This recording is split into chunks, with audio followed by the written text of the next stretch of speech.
algebra students. Today we are going to be working with equations and angle relationships. Our I can statement today is I can apply geometric properties to write and solve equations. But before we do that, I think it's important for you to review geometric properties that you learned last year. Parallel lines and transversals. When two lines are parallel and they are cut by a transversal, so here's our parallel lines, and when they are cut by a transversal, that's the green line, then certain angle relationships start to form. Corresponding angles, I always call that my favorite one. It's going to be the same angle, but it's in a different location. In other words, you will see a cluster of 4 angles on the top, a cluster of 4 angles on the bottom. It's the same angle, but it's in a different location. There are several examples of corresponding angles on this slide. So we see x is equal to x, y is equal to y, z, and w. Corresponding, same angle, different location. Alternate interior angles, where the transversal comes down, that's our focal point, and also where the parallel lines are. So here's the definition of alternate interior angles. The alternate interior angles, they would be on the inside of the parallel lines on opposite sides of the transversal. So alternate interior, just like inside, they are inside the parallel lines on opposite sides of the transversal. So alternate exterior angles must mean the opposite. So we have the parallel lines, we have the transversal. They are then exterior outside of the parallel lines on opposite sides of the transversal. So outside the parallel lines is the basis, and then you're going to compare where that angle is compared to the parallel lines, but exterior means outside of the transversal. Opposite sides of the transversal outside of the parallel lines. That would be alternate exterior angles. All of those angles that we just mentioned are called congruent angles. So by definition, alternate exterior, alternate interior,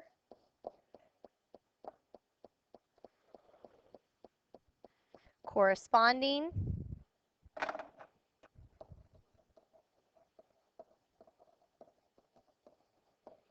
and also vertical angles. We haven't yet seen that slide. Give me just a second here. Complementary, supplementary, vertical angles. That one should have been a little bit, that should have been 2 slides ahead. Vertical angles are also congruent. What are vertical angles? They share the same vertex, but they are opposite of one another. So by definition, alternate exterior, alternate interior, corresponding, and vertical angles are congruent. We're going to apply these principles with equations in just a couple of minutes.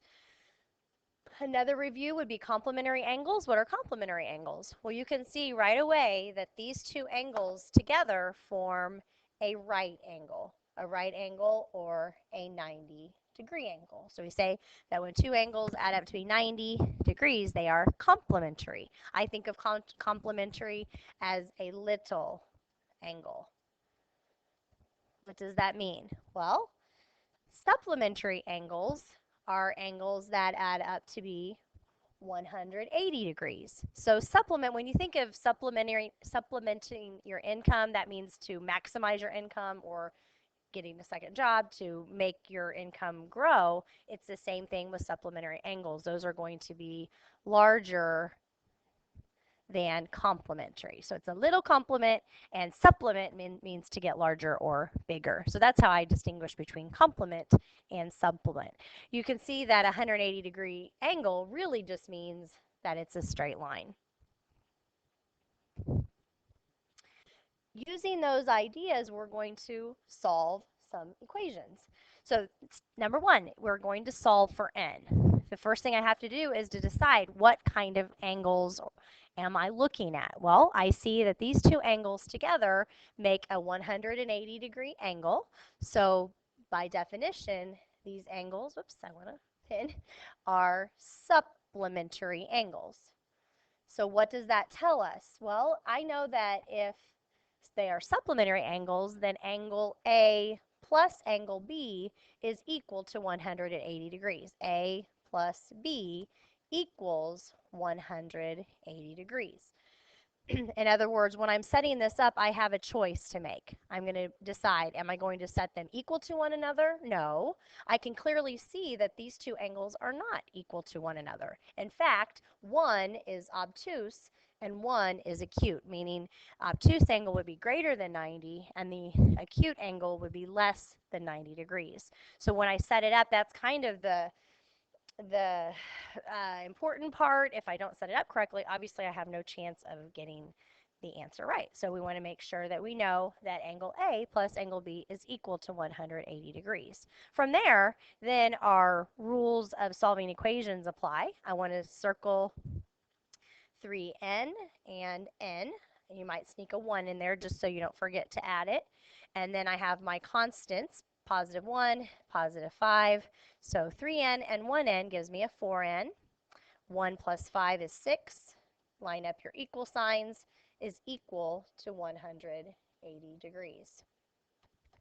From here, we're just going to isolate the n or get it by itself. So subtract 6 on both sides of the equation.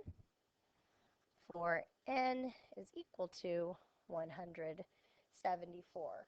When I divide by 4 on both sides, I do end up with a decimal answer.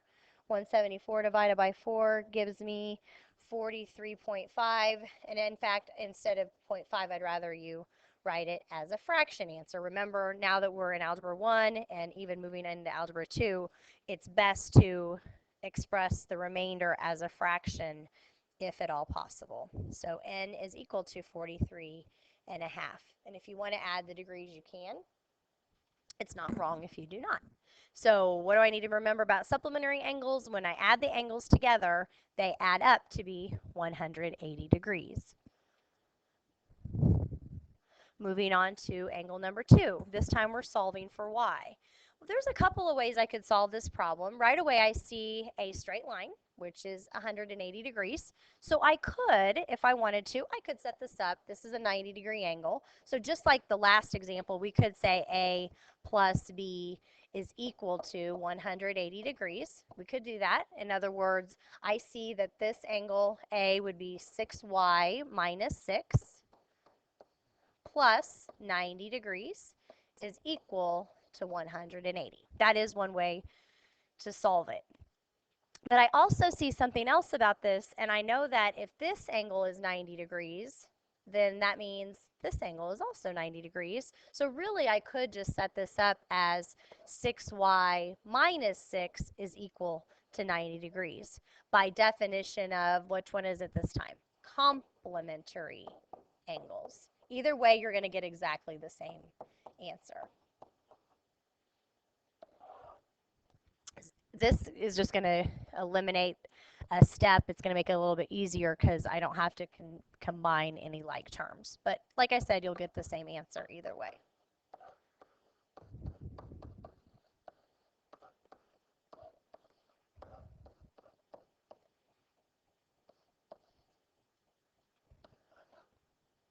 Final answer.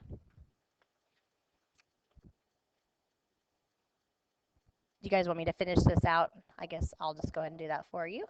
So you can see that it would be the same either way. When I subtract what I have, 6y is equal to, that would be 96. And you can see that you would get the same answer either way. You knew I had to finish it. Number 3, line L1 is parallel to line 2. This is what we were talking about with those special angle relationships. This is really just an L and a 1, and that's an L and a 2. It looks kind of fancy, but that's all that it means. And so the first thing we have to do before we decide, do I set these equal to each other?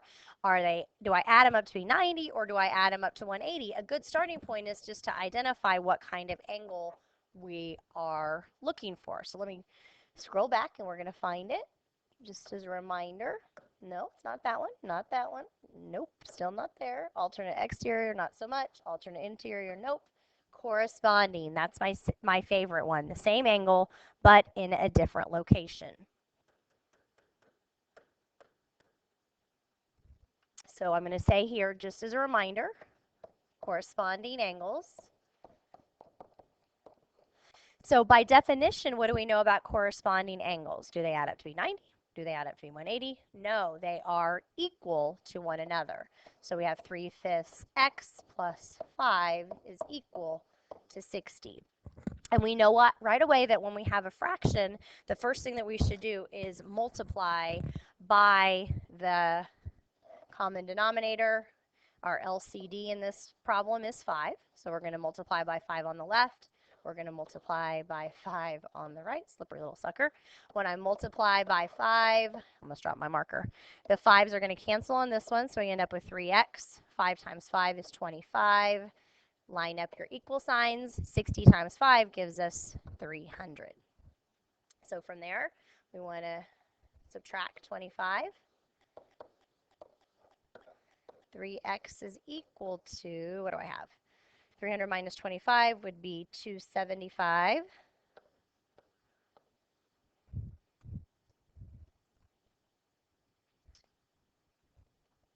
Divide, whoops, oopsie. Oh, there we go. Oh, it wants to, I have to put the pen down.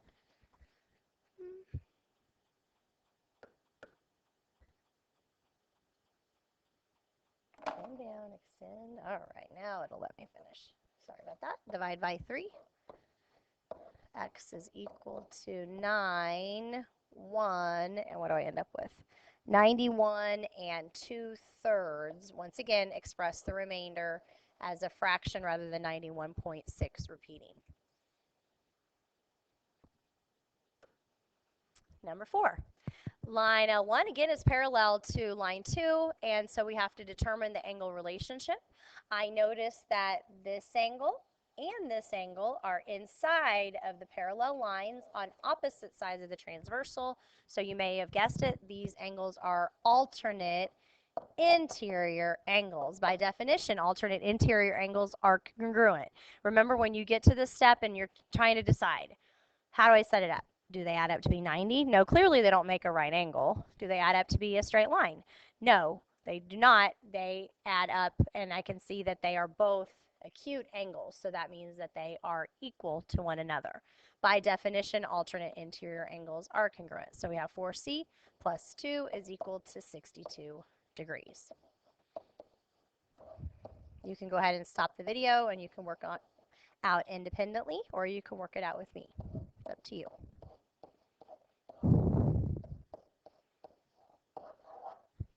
Final answer here should be C is equal to 15. Moving on to our last example for today, what do we have now? Oh, we have a triangle. So this isn't complementary, it's not supplementary, it's not one of our congruent angles. This is a triangle. So what do we know about the angle measurements of a triangle? Well, I know that they add up to be 180 degrees. In other words, A plus B plus C is equal to 180 degrees. So I'm going to call this angle A, this B, this C. So I know that this angle A is 90 degrees. It doesn't matter what order your ABC is in. It's going to give you exactly the same answer. 1/3 x plus 9 for my B, and then my C looks like 1/3 x is equal to 180. as far as what I do first, you could just go ahead. I see fractions, so I know I need to eliminate fractions, but I also see some like terms. So you could, first step, just multiply both sides by 3. I'm going to simplify just a little bit and combine what I can combine. So I want to combine 90. I want to combine 9.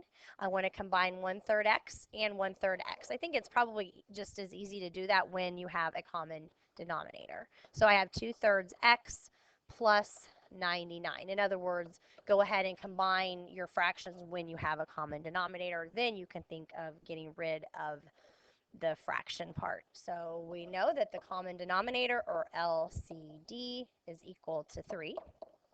So I want to multiply both sides through by 3. This is going to make it go away. So I end up with 2x plus 99 times 3, 297. Bring down your equal sign, and then 180 times 3 gives me 540.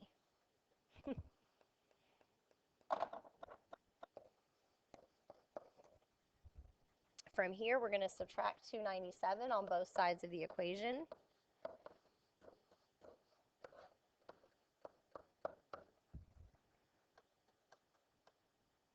$243.